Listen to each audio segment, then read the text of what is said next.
Gut shot. You know the thing about praising the writing first, then coming down a bit gently on the trite, redundant, irrelevant parts, or more commonly, the parts that make no sense at all. I thought it was kind of a universal principle among editors, an accepted practice in order to avoid having their would-be writers run off to law school or someplace worse, although it's hard to imagine a place worse than law school, except maybe hell. It is done this way because it's a well-known fact that people who think it will be fun or a calling to earn a living by writing words have egos more fragile than a sunny side-up egg. The merest suggestion that the writer has composed something not quite as eloquent as a Shakespeare sonnet will send him off at a full gallop to the nearest gin mill, cursing that damn fool editor who wouldn't know a good, maybe even great story, if it bit him in any of his many unspeakable parts. Well, my boss at the Tampa Tribune, city editor Dave Watson, he never got the word about any of this. We watched him out of the corners of our eyes as he handled the scrolls of paper we turned in. We wrote on actual paper with manual typewriters in the old days.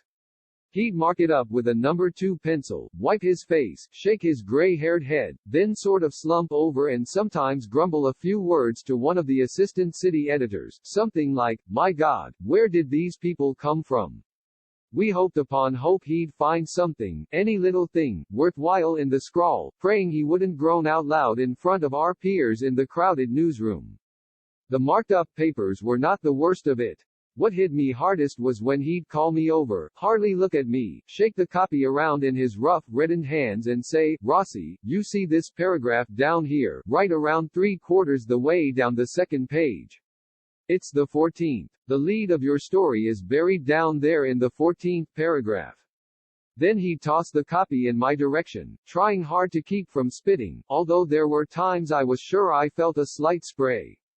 This meant that my writing wasn't just pitiful, which would have been bad enough, but that I'd missed the main point of whatever I was supposed to be watchdogging, daring the corrupt public official to try to get something past me.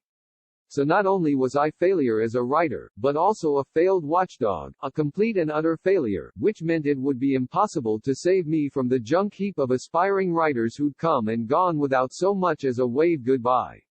Sure, Dave, I got it. We all got it. We hated that man, but we loved him. Too. We loved him for his crazy ways of dealing with us, his unerring passion for truth, and for getting it right. Perfect, nothing less than perfect was good enough for Dave Watson. For a while, I suppose until it became too ghastly for him, he taught a class in journalism at the university. The students were told on the first day how it would be. "There's something you folks need to know. You're going to be writing news stories. If you turn in a story with a misspelling, the paper gets an F. If you misspell a person's name, the paper gets a double F. If you get 2 double Fs, you flunked the course." Then he'd say, "You don't need to check your calendar. I'll make it easy for you. You have until the end of this week to drop this course. I'm guessing at our next meeting, we'll have right around 1/3 of you back. If it's too hard to spell words and names correctly, especially names, you don't want to be a journalist anyway." It wasn't all bad. After a time and with his iron-fisted guidance, some of us improved. One day I wrote a story about a kid who almost suffocated in a cave-in at a construction site. The kid had brought it on himself by being down in a tunnel where nobody was supposed to go, but that didn't matter much. The story was how it felt, the sensation of the dirt falling on him, crushing his body under hundreds of pounds of sand and mud, and how he just had enough air between his nose and the cave-in to hang on until somebody figured out he was under there. Swallowing dirt, the grit crawling down his throat and wedging in between his teeth. I didn't realize the importance of it at the time, but there was quite a bit of showing what happened, describing it in details that could be detected by one of the 5 senses, not so much telling. Although it should have been obvious, I didn't say whether the kid made it or not until the last paragraph. Dave walked up to me at my desk, where I always waited for his hammer to fall, but this time he didn't have the copy in his hands. He looked at me and said, "Rossi, that is what we call a gut shot, gets you right in the gut. Good job." He wasn't effusive, not what you'd call excited, more like this was what he expected of me all along. I thought I had been reborn as some new animal, a writer of gut shot. Gắt sót bạn biết điều về việc khen ngợi văn bản trước, sau đó đi xuống nhẹ nhàng một chút vào những phần sáo mòn, thừa thãi, không liên quan, hay phổ biến hơn là những phần không có ý nghĩa gì. Tôi nghĩ rằng đó là một nguyên tắc phổ biến đối với các biên tập viên, một thông lệ được chấp nhận để tránh việc các nhà văn tương lai của họ phải chạy đến trường luật hoặc nơi nào đó tồi tệ hơn. Mặc dù thật khó để tưởng tượng một nơi tồi tệ hơn trường luật ngoại trừ có thể là địa ngục. Nó được thực hiện theo cách này bởi vì một thực tế nổi tiếng là những người nghĩ rằng nó sẽ là niềm vui hoặc tiếng gọi để kiếm sống bằng cách viết chữ có cái tôi mong manh hơn trứng sớm. Lời gợi ý thú vị rằng nhà văn đã sáng tác một thứ gì đó không hùng hồn như một bản sonnet của Shakespeare sẽ đưa anh ta phi nước đại đến nhà máy gin gần nhất. Nguyền rủa tên biên tập viên ngu ngốc đó sẽ không biết một câu chuyện hay, thậm chí có thể tuyệt vời, nếu nó đã cắn anh ta ở bất kỳ phần nào trong số nhiều bộ phận không thể nói ra của anh ta. Vâng, sếp của tôi tại The Tampa Tribune, biên tập viên thành phố Dave Watson, ông ấy chưa bao giờ được biết về bất kỳ điều gì trong số này. Chúng tôi nhìn anh ấy qua khóe mắt khi anh ấy xử lý những cuộn giấy mà chúng tôi lật lại. Chúng tôi viết trên giấy thực tế bằng máy đánh chữ thủ công ngày xưa. Anh ấy sẽ đánh dấu nó bằng bút chì số 2, lau mặt, lắc cái đầu tóc bạc rồi cúi xuống và đôi khi cằn nhằn vài từ với một trong những trợ lý biên tập viên của thành phố, đại loại như Chúa ơi, ở đâu những người này đến từ, chúng tôi hy vọng rằng anh ấy sẽ tìm thấy thứ gì đó, bất kỳ điều gì nhỏ nhặt. Đáng giá trong bức tranh nguệch ngoạc, cầu nguyện rằng anh ấy sẽ không rên rỉ thành tiếng trước các đồng nghiệp của chúng tôi trong tòa soạn đông đúc. Các giấy tờ được đánh dấu không phải là tồi tệ nhất của nó. Điều khiến tôi khó chịu nhất là khi anh ấy gọi điện cho tôi, hầu như không nhìn tôi, lắc bản sao trên bàn tay thô ráp ửng đỏ và nói, Proxy, bạn xem đoạn này ở đây. Ngay khoảng 3/4 đoạn đường xuống dây trang. Đó là ngày thứ 14. Phần dẫn dắt câu chuyện của bạn bị chôn vùi dưới đó trong đoạn 14. Sau đó, anh ta ném bản sao về phía tôi, cố gắng hết sức để không nhổ ra, mặc dù đôi khi tôi chắc chắn rằng mình cảm thấy hơi xịt.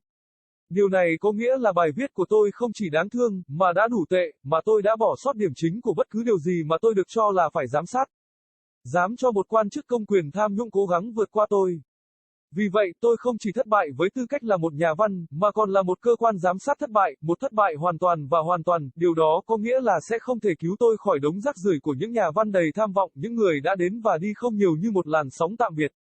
Chắc chắn rồi, Dave, tôi hiểu rồi. Tất cả chúng tôi đều hiểu. Chúng tôi ghét người đàn ông đó, nhưng chúng tôi cũng yêu anh ta. Chúng tôi yêu anh ấy vì những cách đối xử điên rồ của anh ấy với chúng tôi, niềm đam mê không ngừng nghỉ của anh ấy đối với sự thật, và việc làm cho nó đúng, hoàn hảo, không kém gì hoàn hảo là đủ tốt cho Dave Watson. Trong một thời gian, tôi cho rằng cho đến khi nó trở nên quá kinh khủng đối với anh ấy. Anh ấy đã dạy một lớp báo chí tại trường đại học. Các sinh viên đã được cho biết vào ngày đầu tiên nó sẽ như thế nào. Mọi người cần biết điều gì đó. Bạn sẽ viết tin bài. Nếu bạn viết một câu chuyện sai chính tả, tờ báo sẽ nhận được điểm F. Nếu bạn viết sai chính tả tên của một người, tờ báo sẽ có điểm gấp đôi F. Nếu bạn nhận được 2 chữ F kép, bạn sẽ thất bại trong quá trình học. Sau đó, anh ấy sẽ nói, bạn không cần phải kiểm tra lịch của mình. Tôi sẽ giúp bạn dễ dàng. Bạn có thể bỏ khóa học này cho đến cuối tuần này. Tôi đoán trong cuộc họp tiếp theo của chúng ta sẽ có ngay khoảng 1/3 số bạn trở lại. Nếu quá khó để đánh vần các từ và tên một cách chính xác, đặc biệt là tên, thì bạn cũng không muốn trở thành một nhà báo. Nó không phải là tất cả xấu. Sau một thời gian và với sự hướng dẫn vững vàng của anh ấy, một số người trong chúng tôi đã tiến bộ. Một ngày nọ, tôi viết một câu chuyện về một đứa trẻ suýt chết ngạt trong hang động ở một công trường xây dựng. Cậu bé đã tự mang nó bằng cách đi xuống một đường hầm mà không ai được phép đi, nhưng điều đó không quan trọng lắm. Câu chuyện là cảm giác của nó như thế nào? Cảm giác bụi đất rơi vào người anh ta, nghiền nát cơ thể anh ta dưới hàng trăm pao cát và bùn, và làm thế nào anh ta có đủ không khí giữa mũi và hang động để bám vào cho đến khi ai đó phát hiện ra anh ta ở dưới đó, nuốt chất bẩn, sạn bò xuống cổ họng và chen vào giữa hai hàm răng của anh ta. Tôi không nhận ra tầm quan trọng của nó vào thời điểm đó, nhưng đã có khá nhiều chi tiết cho thấy những gì đã xảy ra. Mô tả nó một cách chi tiết có thể được phát hiện bằng một trong 5 giác quan, không phải kể nhiều. Mặc dù lẽ ra điều đó đã quá rõ ràng, nhưng tôi không nói cậu bé có làm được hay không cho đến đoạn cuối cùng. Dave đến gần tôi tại bàn làm việc nơi tôi luôn đợi cây búa của anh ấy rơi xuống, nhưng lần này anh ấy không có bản sao trong tay. Anh ấy nhìn tôi và nói, Proxy, đó là cái mà chúng tôi gọi là một cú bắn ruột. Giúp bạn hiểu đúng ý mình. Làm tốt lắm, anh ấy không phô trương, không phải những gì bạn gọi là hào hứng, giống như đây là những gì anh ấy mong đợi ở tôi từ lâu. Tôi nghĩ rằng tôi đã được tái sinh thành một con vật mới nào đó, một nhà văn viết về những bức ảnh chết người.